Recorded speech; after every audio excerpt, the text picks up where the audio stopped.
Hi guys, for this class we're going to be completing a assignment, and it's talking about assessing the weather conditions and in your program, I should say. So I'm going to get this set up for you first of all. And so with the assignment you're going to be doing, you're going to be looking at the weather conditions in your program. And so that'll be addressed later, but this presentation will be talking about 10 dimensions of organizational climate, and it's a relationship between organizational climate and classroom quality. So one way to get a weather report on your program is to evaluate the characteristics that impact the climate of an organization. These same characteristics are also directly related to the quality of the performance of teachers in the classroom. So the first thing we want to talk about is collegiality. And this is the extent to which staff are friendly, supportive, and trusting of one another, the peer cohesion and esprit de corps of the group. So, saying all this, we don't have to be friends with everyone that we work with, and we may not always even like our colleagues and co workers, but the greater the sense of cohesiveness and team spirit, the more beneficial it is for the children, the families, and people who work in the program. So another part of assessing the climate of your program is professional growth. And this is the degree of emphasis placed on staff's professional growth, the availability of opportunities to increase professional competence. So one of the needs of adult learners is the need for self-esteem and self-actualization. We each have the desire to achieve our highest potential, and the more we are supported in that effort, the more highly motivated we are to continue to pursue that goal. And so we just finished talking about the professional growth. That's something that the administrator will be responsible to make sure that there are opportunities for that. So our level of experience and professional development and the specific circumstance impacts our need for encouragement, support, and clear expectations. For example, if someone new to the field of early childhood, they'll need more encouragement and want their administrator to be very clear about what is expected of them. On the other hand, a veteran teacher is more self confident, knows what is expected, and needs less encouragement, but at the same time wants to be included in decisions that influence his or her work. An effective leader uses situational leadership to facilitate the appropriate supports needed. So that's that supervisor support. And then not just supervisor support, but we also need clarity. And this is talking about the extent to which policies, procedures, and responsibilities are clearly defined and communicated. So many times there's not that clarity. Making sure that you have the job descriptions in order, making sure that you have your policies in order. So, as early childhood professionals, we need to know not only what is expected of us, but also the rationale behind those expectations. When policies and standard operating procedures are clearly written and communicated, we feel more confident and are able to fully understand what our responsibilities are to the extent that we are able to explain them to others, such as when we are coaching other colleagues or talking with parents. And another part of the climate of our programs is a reward system. Fairness and equity are important for both professionals who work in group child care centers as well as for professionals who have family child care programs.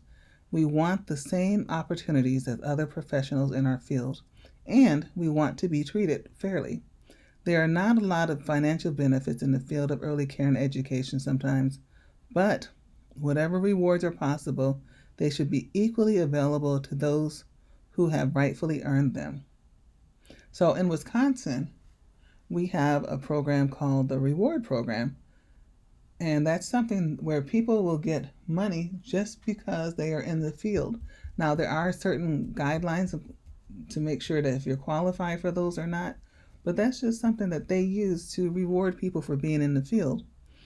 But at the same time, and then also for this, with the reward program, professionals in both family child care settings and in group settings in Wisconsin can apply for this stipend. So is there, if you're from another state, is there something like that in your program? or not in your program, but in your state. That would be awesome if it was. But also, there needs to be fairness in our programs to make sure that people are receiving equal pay for equal work as much as possible. And that's something that should be in our policies. Then, decision making. Being given an opportunity to make our own decisions about our work and being asked to be involved in those decisions that affect the larger program we may be working for is a sign of trust and faith in our ability. It leads to a sense of pride and self-respect. So employees need some autonomy. Then a goal consensus.